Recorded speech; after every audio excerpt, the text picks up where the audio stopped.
भारत दुनिया की सबसे तेजी से बढ़ती बड़ी इकोनॉमीज में शामिल है, जहां बिजली की मांग में लगातार नए रिकॉर्ड्स बन रहे हैं। भारत में पावर की डिमांड तेजी से बढ़ रही है।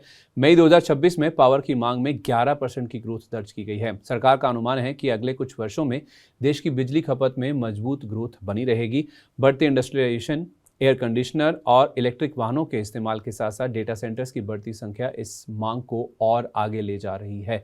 इस बीच ग्लोबल ब्रोकरेज फर्म जेफरीज की हालिया रिपोर्ट में कहा गया है कि कई कंपनियों को इससे फायदा मिला है और ये आगे भी जारी रह सकता है। तो आखिर जेफरीज क्यों इस सेक्टर को लेकर बुलिश हैं? जेफरीज ने अपनी रिपोर्ट में किन कंपनियों को अपनी टॉपिक्स बताया है, इन शेयरों के लिए क्या टारगेट्स हैं, कितने अपसाइड दिए गए हैं और इस सेक्टर के लिए आगे की राह कैसी है, आइए ये सब इस वीडियो में जानते हैं।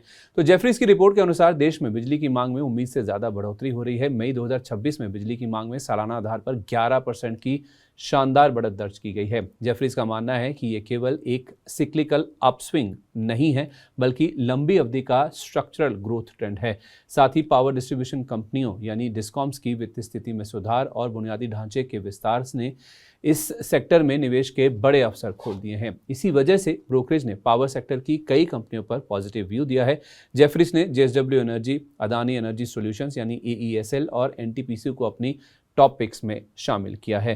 तो इससे पहले कि हम समझें कि इन तीनों कंपनियों को लेकर जेफरीज क्यों बुलिश हैं, जरा इस सेक्टर की स्थिति समझ लेते हैं, जिससे आपको पता चलेगा कि आखिरकार जेफरीज इस सेक्टर को लेकर बुलिश क्यों हैं। देखिए, एक दशक के घाटे के बाद वित्त वर्ष 2025 में जो पावर डिस्ट्रीब्यूशन कंपनियां यानी कि डिस्कॉम्स हैं, वो मुनाफे में लौट आई हैं। वित्त वर्ष 2024 में जहां 16 पैसे प्रति यूनिट का उनको घाटा हो रहा था, वहीं वित्त वर्ष 2025 में 3 पैसे प्रति यूनिट का मुनाफा दर्ज किया गया है इनकी ओर से।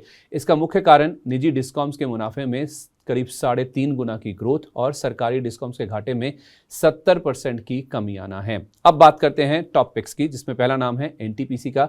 आखिर क्यों एनटीपीसी को लेकर जेफरीज बुलिश है? देश की सबसे बड़ी बिजली उत्पादक कंपनी एनर्जी ट्रांजिशन के दौर में खुद को तेजी से बदल रही है। कंपनी ट्रेडिशनल थर्मल पावर के साथ साथ अब सोलर, ग्रीन हाइड्रोजन और अन्य क्लीन एनर्जी प्रोजेक्ट्स पर भी बड़ा दाव लगा रही है। मजबूत बैलेंस शीट और सरकारी सपोर्ट एनटीपीसी को सेक्टर का रिलेटिवली एक सेफ ऑप्शन बनाता है। अब दूसरा नाम है जेएसडब्ल्यू एनर्जी का। इसको लेकर जेफरीज क्यों बुलिश हैं? तो इस कंपनी ने पिछले कुछ वर्षों में अपनी जो रिन्यूएबल एनर्जी पोर्टफोलियो है उसका तेजी से विस्तार किया है। साथ ही बैटरी एनर्जी स्टोरेज और ग्रीन एनर्जी प्रोजेक्ट्स में भी काफ़ी अग्रेसिवली इन्होंने इन्वेस्टमेंट किया है। जेएसडब्ल्यू एनर्जी ने मई 2026 में क्यूआईपी के जरिए 4000 करोड़ रुपए की रकम जुटाई है, जिससे इनकी बैलेंस शीट और मजबूत हो गई है। जेफरीज ने कंपनी की बेहतर डेट इक्विटी रेशो को देखते हुए इसका प्राइस टैग बढ़ाकर 745 रुपए कर दिया है। ब्रोकरेज का मानना है कि कंपनी की क्षमता विस्तार योजनाएं फ्यूचर में बेहतर रिटर्न डिलीवर कर सकती हैं। अब आते हैं अदानी ग्रुप की तरफ। जेफरीज इतना ज़्यादा इस ग्रुप को लेकर उत्साहित क्यों है? अलग अलग कंपनियों को अलग अलग तरीके से देखते हैं। अदानी पावर एपीएल, इससे पहले अगर आप बात करें तो इसकी जो पावर डिमांड है उसमें ग्रोथ से कंपनी को बड़ा फायदा देखने को मिला है और कंपनी ने वित्त वर्ष 2032 तक अपनी क्षमता को करीब 2.25 गुना बढ़ाकर 42 गीगावाट करने का लक्ष्य तय किया है।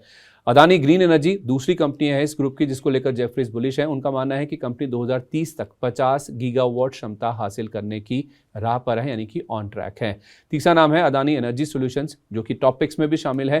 ट्रांसमिशन और स्मार्ट मीटरिंग के क्षेत्र में कंपनी की पकड़ मजबूत हो रही है। ब्रोकरेज ने मध्यम अवधि में 20% से ज्यादा EBITDA ग्रोथ का अनुमान इस कंपनी के लिए लगाया है और हाल ही में जेपी एसोसिएट्स के बड़े अधिग्रहण के बाद इंटेली स्मार्ट इंफ्रा को भी अब अदानी ग्रुप की ओर से खरीदा जा रहा है, जो कि अदानी एनर्जी के तहत ही होगा।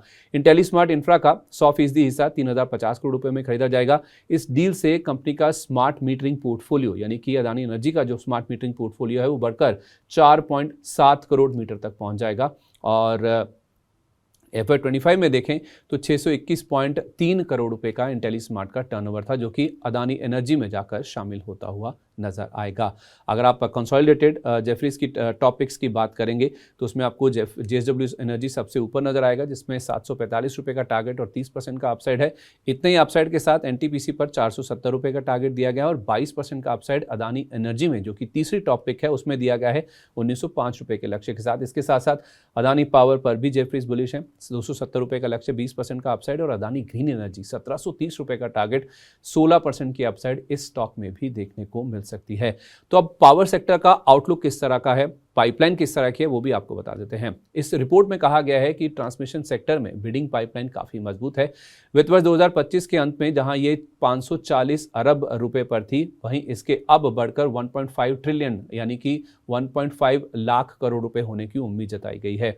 पावर की बढ़ती मांग और प्रोजेक्ट्स के समय पर पूरा होने से निवेशकों को इस सेक्टर में लंबी अवधि के लिए बने रहने की सलाह जेफरीज की ओर से दी गई है। तो कुल मिलाकर भारत की बढ़ती पावर रिक्वायरमेंट्स पूरे सेक्टर के लिए लंबी अवधि की मजबूत कहानी बना रही हैं। जेफरीज का मानना है कि एनटीपीसी, जेएसडब्ल्यू एनर्जी और अदानी समूह की पावर कंपनियां इस मेगा ट्रेंड की सबसे बड़ी बेनिफिशियरी साबित हो सकती हैं। अब देखना यह होगा कि आने वाले वर्षों में ये पावर बूम निवेशकों को कितना रिटर्न देता है। इस पर आपकी भी क्या राय है, हमारे साथ जरूर शेयर करें।